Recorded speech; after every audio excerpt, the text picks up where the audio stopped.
Hi guys, I asked for questions on Instagram, Sunday, because honestly, I was super behind on getting my video out. So I was like, oh, I could see if anyone has a good question that I can answer in, you know, like a 10-15 minute video. And then I can make that my video for the day. That didn't end up happening, but you had some really good questions. A lot of questions about like goal setting, accomplishing goals, that kind of stuff. So I wanted to address them.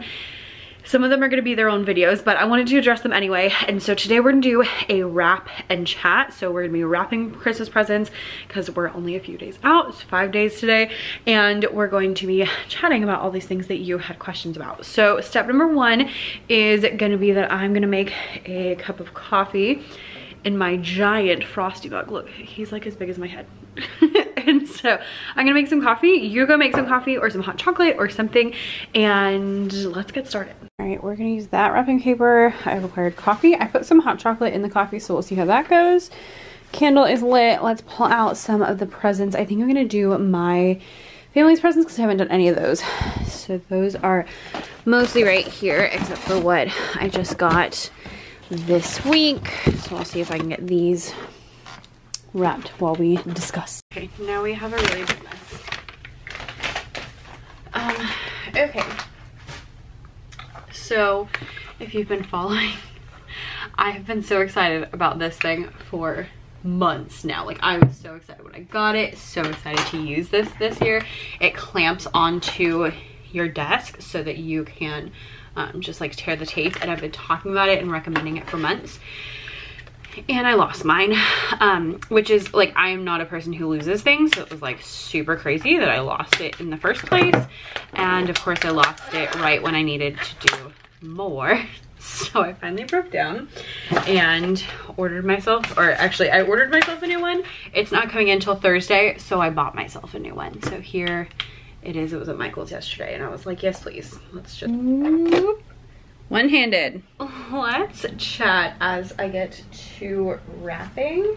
Let's start with my dad's stuff. He has camping things because he does, well, he's very into kayaking is like his main thing, and he does camping so that he can kayak in cool places, but he doesn't have like nice camping stuff, and Andrew is all into that. So we got him a headlamp, a waterproof medical kit for his kayak, and then this is a lantern that also has a charger on it so you can charge your phone. So I thought those were good things. I thought about getting him like a bag of beef jerky because that's what he eats when he goes camping, but didn't get it. So anyway, let's see, what questions did you all have? You had really good ones, which is the reason I wasn't planning on doing this, but you had really good questions, so I was like, you know what, we're just gonna do it. Zoe said, do you break your big scary goals into quarterly, weekly, monthly chunks, or just the yearly ones? Yes, break those suckers down, because if you just look at your goals from a yearly perspective, they seem, one, far away, and two, if you do them right and your goals are big and scary, then they seem really far-fetched. So, you know, if you're like, oh, I want to make this much money in this year, and you leave it at that and you don't spend the time to think through how you're actually going to accomplish that, then you're gonna feel like that's not even possible because it's so far away. So you don't want to leave your goals for some far away day. You need to make it relevant for the here and now. And the way you do that is by breaking them down. So I come up, perfect. I come up with my goals for the whole year. And then out of that, I break it down by a couple of things. So the first thing I do is, we're gonna talk money because money is the easiest thing to discuss when it comes to goals. But it applies to anything. I look through and I say, okay, I want to make this much money this year. How much do I need to make each month on average? And then out of that, I will adjust a bit because TPT is seasonal work. If your sales have gone to like nothing, it's not because of you. It's not because of the algorithm. It's because teachers are on break. I'm on break. I'm not working. I'm not thinking about school. I'm not buying anything. Like, heck to the no. So don't be stressed if your sales are low right now. And so I know that. And so I can look through my data and I can say, okay, At this time of year, you know, I tend to make more or less. So for example, June and July, I know that I'm not gonna make like any money really, because teachers are on break. They're not buying things. It's not because of me, it's because they're not buying stuff, and like that is totally fine. And they, you know, I want them to, or my tags. Do not mess with his water bottle. No, no. I want teachers to be able to enjoy their break. I don't want them to be, you know, stressed, and I don't want them to be, frankly, I don't want them buying stuff over break because they're on break. They need to be on break. So I factor all those. This is not to my husband. This is to my father. Daddy. Oh, I probably shouldn't write that because my cousin is probably going to be the one passing out gifts, because in our family it's always the youngest who passes out the gifts. Tis the duty of the youngest, which is sometimes me if my cousins do not come, which they don't come every year. But anyway, so instead of having, so I go through and I say like, okay, how much do I think I can make each month? And you can just say, you know, divide by 12, but it's more effective if you go through and think like, okay, realistically, you know, there are other, you know, you might want to do higher on months that you know are going to be higher, like August, September, lower on months that you know are going to be lower, because that's just going to make you have a much more realistic picture of everything. So that is how you kind of do that. And then out of there, I think through like, okay, that's, you know, how much per quarter, and then what do I actually need to do to make that happen, which is the part that I think a lot of people miss, is that what do I actually have to do to make that happen? Because it's not just like crossing my fingers and hoping that my store magically makes money. No, you know, I am all about, like, I'm a bit of a control. I'm very type A, and so I want things to be done the right way, and so I have to be able to control my business. And so I think through, okay, what are things I can control in my business, and what are things that I will need to do in order to hit said goals. It's okay. The only dads that will be there will be my father and my grandfather. So if it says from Becca, they should know that that means my father. So then I also go through and I say, okay, in Q1, I want to do XYZ in order to hit said goal. And in Q2, I want to do XYZ. And I focus mainly on the beginning of the year because you just don't know what's going to happen by the end of the year.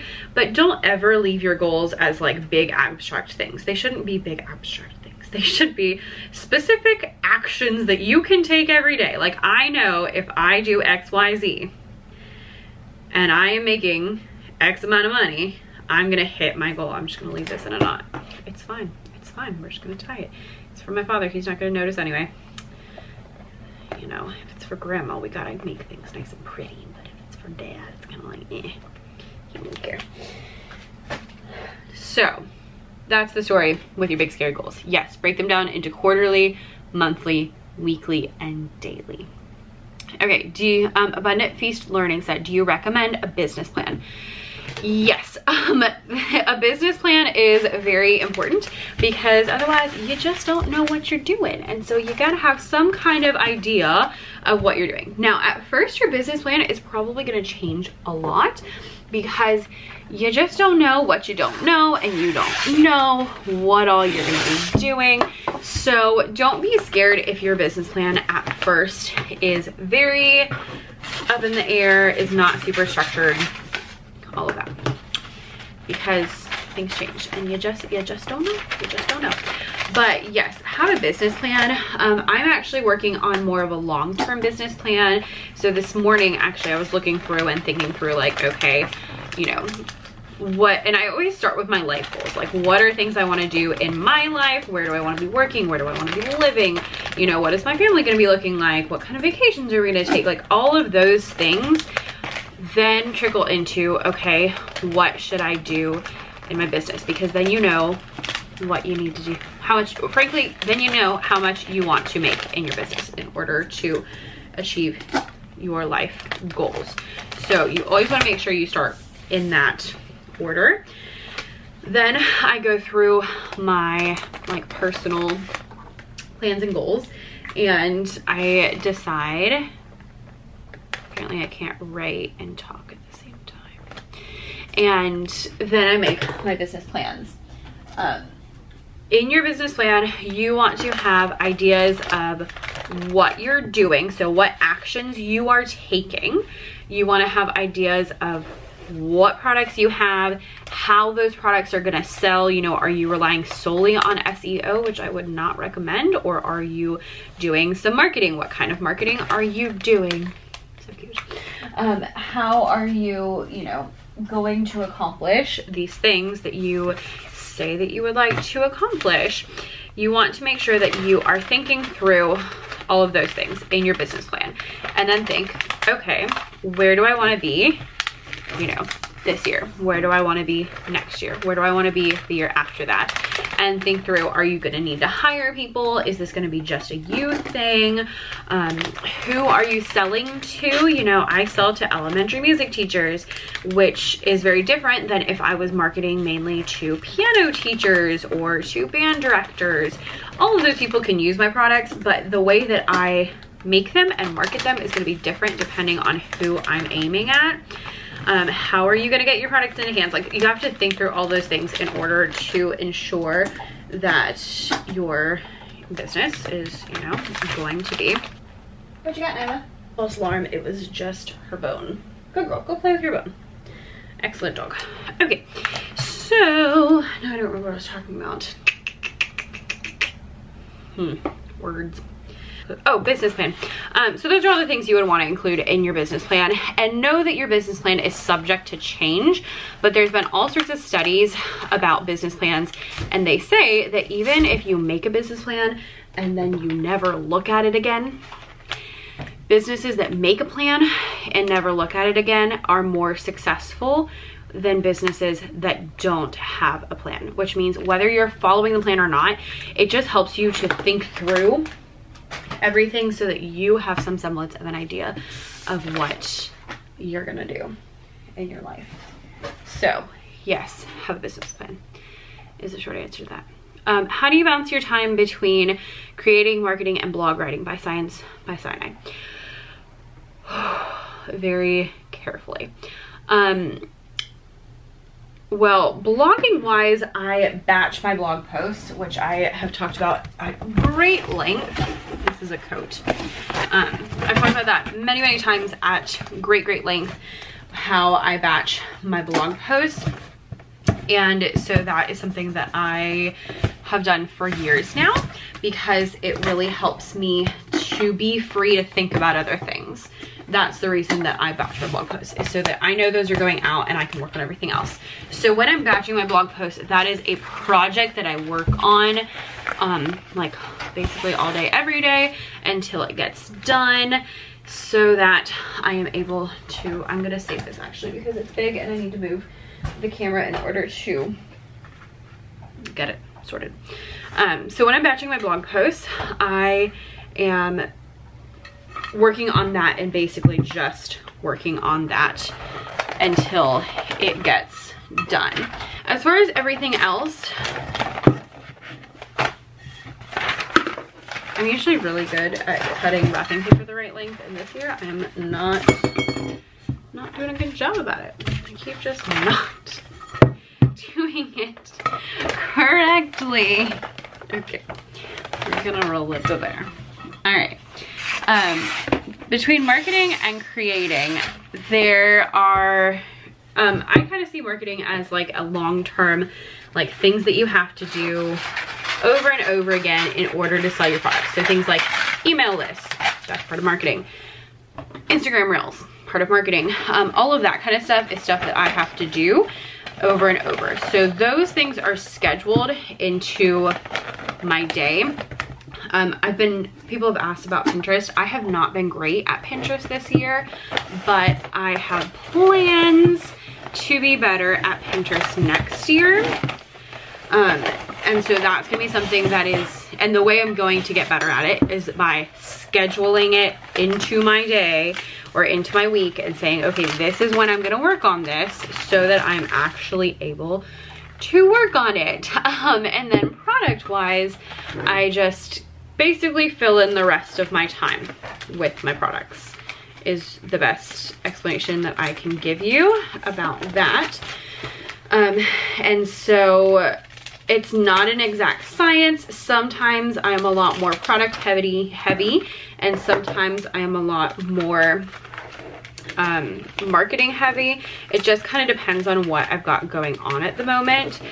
But honestly, I have so many products that I could spend my entire life working on products for 12 hours a day, every day, and I would never make as many products as I wanted to.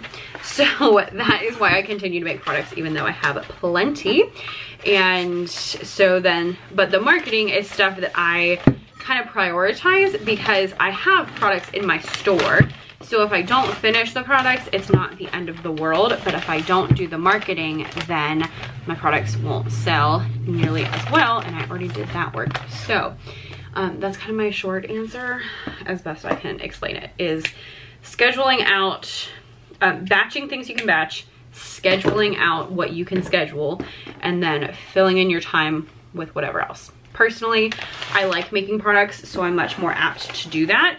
Therefore, I don't need to schedule it as much as I need to schedule in, you know, other aspects of my business that I find less exciting.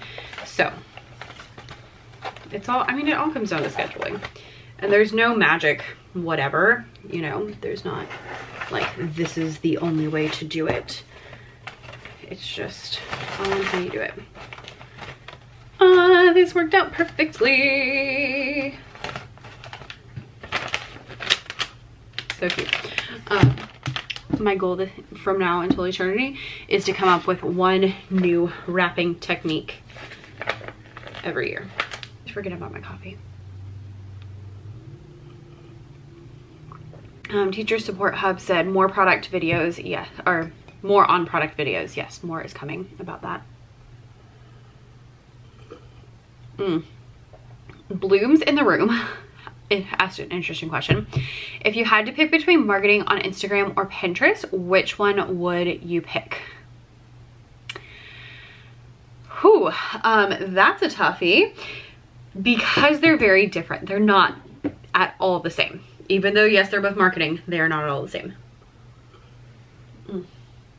That's really good, by the way. So here is the deal with that. Instagram is how you can connect with people in real time, and that is my main benefit to Instagram. Is you can talk to people, you can find out what they need, you can find out what products they would like, you can actually really talk to them. It's something that's in real time, so you don't have to plan it out months and months ahead. So if I, you know, make a new product at the last second that's a seasonal product, which I am apt to do, even though I always say I'm not going to do that anymore, I still do. And so if I do that, then I'm able to 1, 2, 3, 4, 5, 6, do 6. I'm able to put it on my stories and put it on my, you know, put on my stories, make a reel about it, and I'm able to generate traction that way. So that is something I like about it. I also enjoy the connection.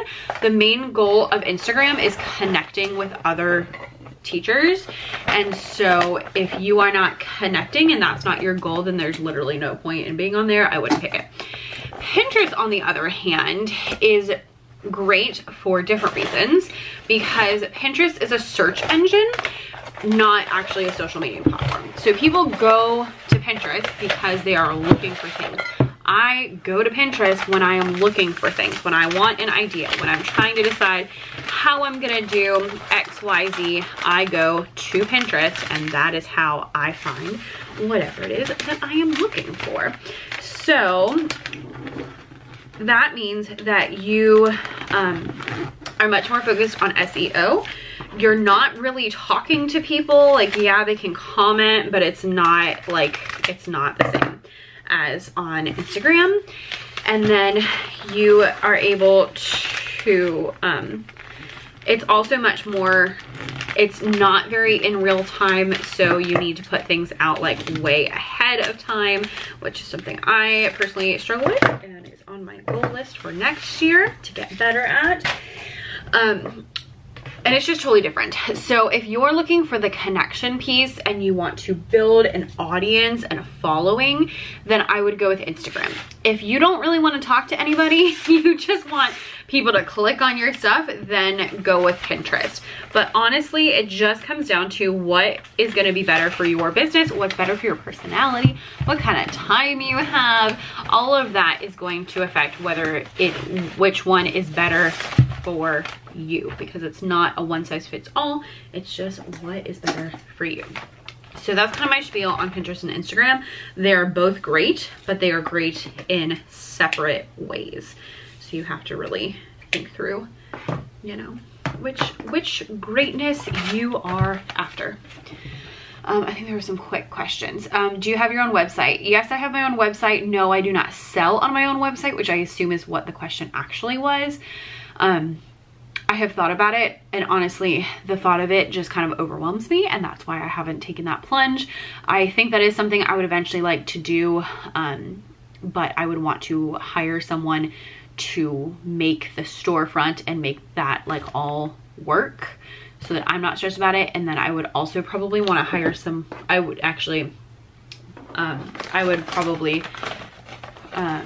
and then the other concern I have is about like sales tax. So I would want to work with an accountant or something to really figure out like all of the sales tax things. And frankly, I would really prefer if I could hire an accountant to do that for me, so that I don't have to stress about like, you know, keeping track of all that, because that really overwhelms me. So that is my story about my website. My product thumbnails are showing up small on my listing page.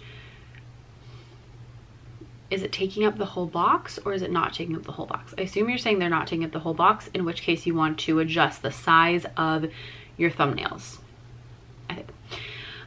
Last question. I got a couple of these actually, so here's just one version of it, but it was said, so is there like no purchases from late December to January? First year doing this. Yes. Right now, like I said, teachers are not buying stuff because they're on break. Let the teachers be on break and stop freaking out.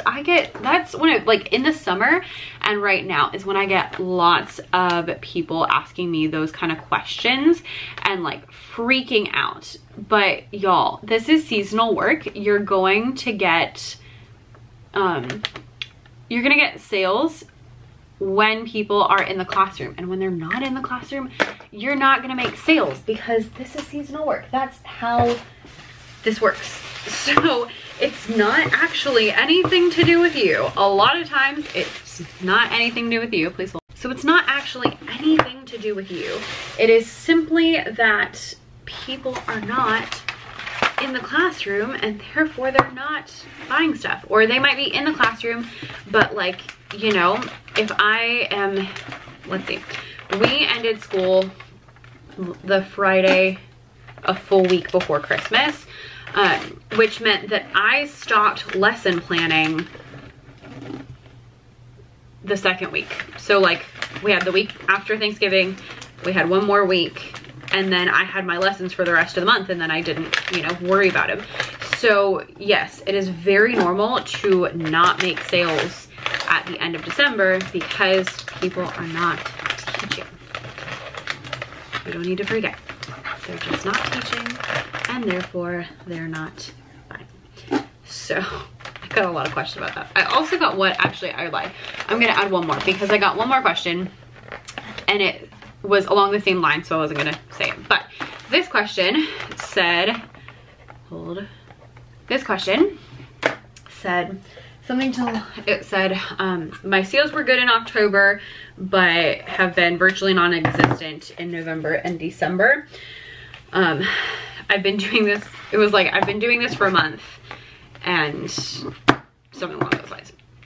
So again, yes, typically my sales go down in November because we're not teaching all of November, and down again in December. Plus people are out of that back to school mindset when they were, you know, wanting to, ew, I need a bigger bow. They're out of the back to school mindset. They're not in that back to school mindset anymore where they're like totally willing to, you know, spend money on all of the things. So because of that, your sales end up going down. The other thing I wanted to say is, and this is, you know, the cold hard truth, but that's what you come to me for. In life, very few things are going to work after a month, okay? So when you are trying to do anything, it's not going to be perfect and magical and wonderful after 1 month, because it just doesn't happen like that. You know, that's not how life works. In life and in business, it takes a good 3 to 6 months of consistent effort to really see the progress.